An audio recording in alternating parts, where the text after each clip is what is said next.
Hi, hello there. A pleasant day to one and all. Once again, you got your good buddy Nick Prill of Mint English right here.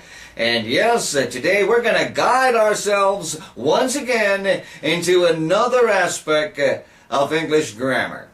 By the way, if you have noticed, I am slowly adjusting my pace of speech or my rate of speech. I'm slowly trying to speak faster. I'm not going to be speaking very fast for you not to understand me, definitely not. But what I'm trying to do here is slowly guide you from how we started, speaking very slow and slowly getting into the normal pace of communication. However, there would be times when I would still be speaking slow when we get to salient or important points of what we are talking about.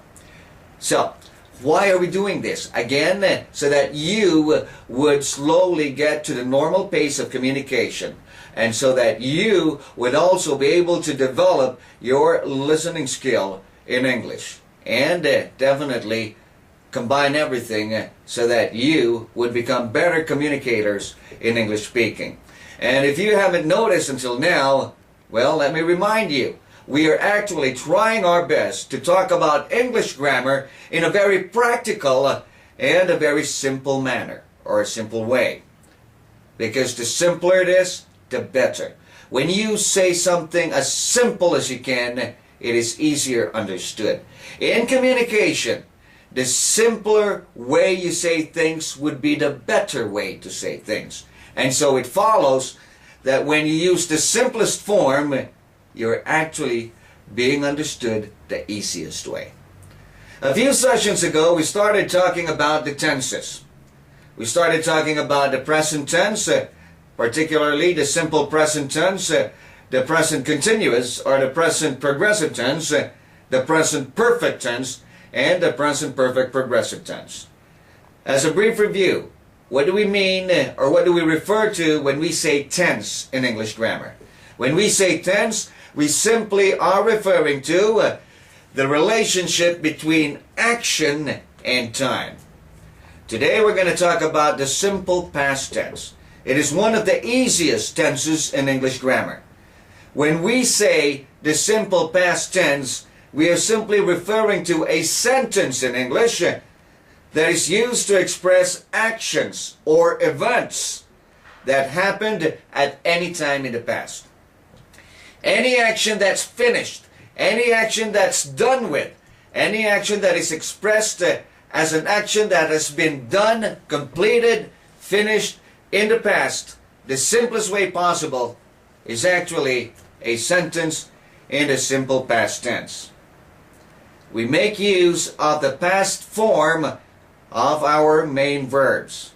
Now let's have a few verbs. When we say sit, what is the past form? Sat. It's an irregular verb. I hope by now you have mastered or you have reviewed your verbs the best way you can. I do remember that a few sessions ago I gave you a list. If you don't have them with you, then please get in touch with Mint English so that you could have that list, that summarized list of main verbs in English, particularly the irregular verbs, wherein we do not add D or ED when we form the past tense. Now let's have some examples of regular verbs. Hope. I hope to see you tomorrow. She hoped to see you tomorrow. The same. Only that the first sentence was in the present, the second sentence was in the past. We refer to regular verbs when we refer to verbs of which or in which, with which we add D or ED to form the past tense. Just like work, we add ED, worked. So it is a regular verb. What is important for this session is for you to remember the past forms of verbs. Now, let's first have examples in the present tense, simple present tense. And then let's convert these examples to the past. Let's have them by phrase, and then later on let's use them in sentences. Present, I sit. You eat. She sleeps. He stands. It bites. Past. I sat. You ate. She slept. He stood. It bit. Now, let's try that again. Present then past. I sit. I sat. You eat. You ate. She sleeps. She slept. He stands. He stood. It bites. It bit. Now, let's add another one. I work. I worked. Now let's use them in our sentences, first in the present and then in the past. I sit on my chair every day. I sit on my chair every day. That's a simple present. Let's use it in the past tense. I sat on my chair yesterday. I sat on my chair yesterday. Now, present again. You eat breakfast every day. You eat breakfast every day. Past. You ate breakfast yesterday. So you didn't eat breakfast today, huh? Now let's move on. She sleeps in her room. She sleeps in her room. That's a present tense sentence. Past tense. She slept. Where did she sleep? In the car. She slept in the car. So it's past. She slept in the car last night. He stands in front of me every day.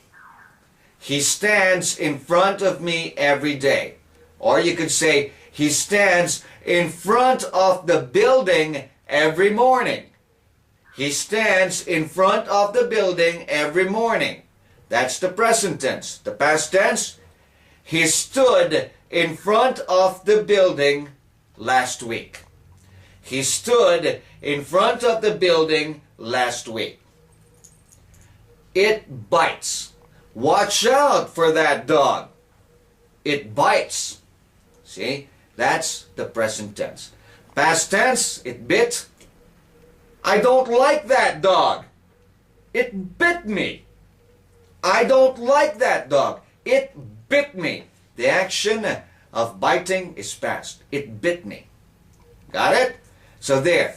I think by now I was able to clearly explain the simple past tense. We make use of the past form of the main verbs to come out with simple sentences to express an action or an event that happened or was completed sometime in the past. What I would like you to do is to come out with as many verbs as you can in the past tense and use all of those verbs in your simple sentences for you to come out with sentences in the simple past tense. Don't just write them down. Please make sure that you speak them out. That's all for today, folks. Have a nice day. And remember what I always say. The more we practice, the better we get. Bye for now.